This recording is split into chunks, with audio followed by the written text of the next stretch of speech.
Can you please introduce yourself and just tell people a little bit about what you do, the many things you do?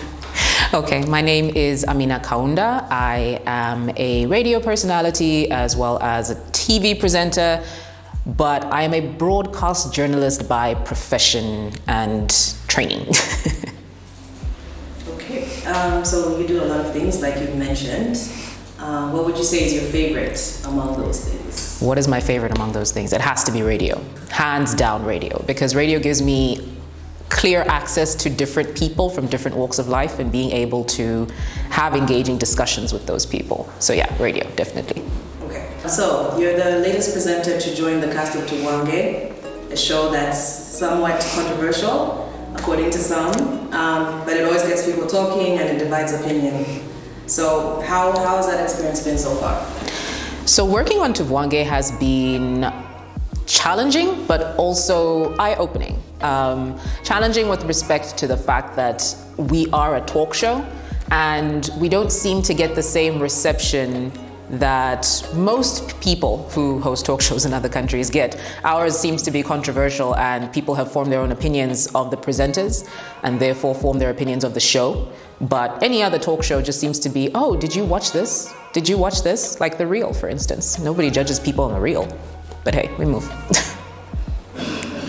Okay, so you've touched on this a bit.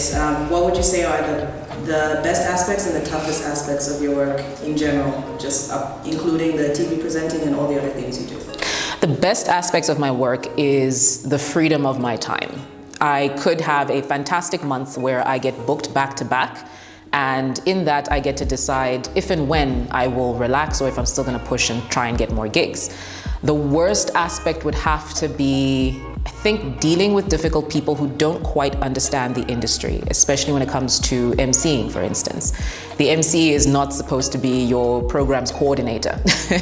The MC is supposed to come in and host an event. They're not supposed to be your DJ or your runner. And I think those are things that we still have to teach people in the industry. Right now, I'm trying to stay more corporate because that is my niche. I've noticed that I'm not really the put your hands up in the air. That's not my vibe. I'm very put together, I'm very calm. So for that reason, I know that corporate is more my strength. So when it comes to saying yes or no to a gig, I would have to look at the type of audience that will be there, the type of speakers that will be present, and whether or not it suits the brand that I am trying to build. Alternatively, what also would dictate whether I would say yes or no is location, and also if we're willing to actually pay what I'm worth. Okay, so all your various jobs involve some form of public speaking. What are your tips for people who want to get out there but are anxious about speaking in front of an audience? Fake it till you make it. I would suggest that just going out there and facing your fears. It's not the easiest thing to do because you're always a little bit afraid. But guess what? A little bit of fear is actually good for you because if you're not a little bit afraid, it means you're going to mess up. That was some advice that I received, and that's the advice that I still give out to people to this day. Okay. Speaking of fear, what's the bravest thing you've ever done? The bravest thing I've ever done. I don't consider myself a very brave person.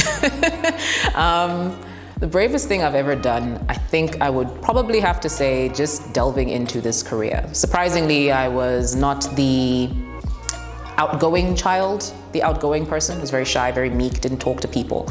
So yeah, pretending to like people, that might be one of the bravest things I've ever done. Okay, I've heard you say in an interview that you hate fashion and makeup. I'm not sure I believe you, considering how put together you always are. But how would you describe your personal style? My personal style is very tomboyish.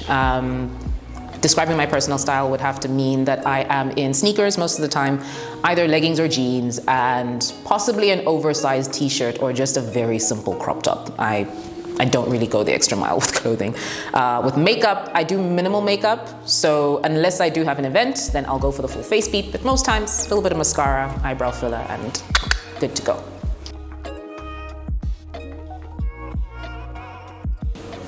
What would people be surprised to learn about me? I'm a little bit of a loner. I don't like going out. I would rather be near the water reading a book than be out with people socializing. And yeah, I'm just a loner. I like quiet time, quiet quality time. What's the last book you read? Capitalist Nigger. Onye, I forget what the Chica something, I forget the last name. But yeah, Capitalist Nigger is the last book I've been reading. What's the best piece of advice you've ever given anyone? The best piece of advice I've ever given anyone: trust your gut. Because your gut is not lying to you. It's the best piece of advice I've given to myself, and it's the best piece of advice I've ever given to anyone else. Trust your gut, always. What's the last thing you did for the first time? The last thing I did for the first time? It's a very interesting one. Registered a business. Registered a business. That was the last thing I did for the first time. Can you say what the business is? Yes, I can. So I am trying to officially start up my own company, obviously as a sole proprietor, but there's more things that I want to do in this space that I have isolated gaps in the market for. So in 2023, 2024, there's going to be more from me, but not from in front of the camera. Okay, just throwing this in there. What is your perception of the media industry currently? It needs a lot of help, and I do believe that the gatekeepers need to be removed. I have experienced some instances where I realized that things should be moving a certain way but are not for various reasons due to various people at the helm of certain spaces. So I won't say more. I need to keep money in my pocket.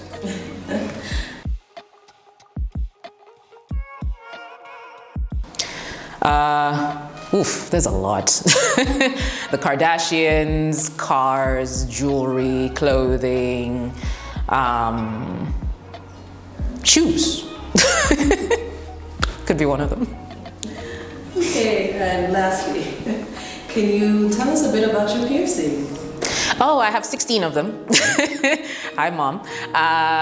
There's 6 in my ears. There are 2 in my nose.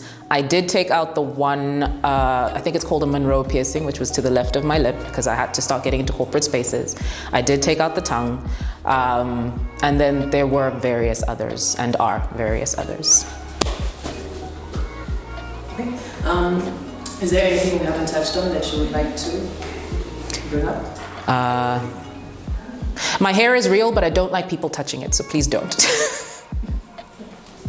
And that's about it. What do you impulse buy most often? What do I impulse buy most often? Food. Food. I love the gym, and most days when I am spending a lot of time there, my guilty pleasure is making excuses to say I need to go and buy something heavy or a very big meal because I do work out a lot, I do need the calories, but food, yeah. Okay, when you were that quiet, shy, meek girl growing up, what did you want to be? Funny enough, this is a very intense question. What did I want to be when I grew up? I didn't have any idea. And I feel like many young men and women still don't because you're not too sure what professions suit your interests. I had interests in writing, but I did not want to be a professional writer. I had interests in television, but I did not want to be in front of the camera because I didn't think I could do it. So I didn't actually have a profession. I like to say I tripped and fell into media, or media chose me, whichever way you'd like to think of it. But yeah, I didn't actually have one. Okay. What compliments do you receive the most, and what criticism do you receive the most? I receive the most criticism on my bluntness. I have noticed that I say things as I see them. I don't always think it's a bad thing until there's somebody in the crowd that goes, "How could you say that?" And then I say, "Oh, is that controversial?" It takes me a while to actually have that click in my head.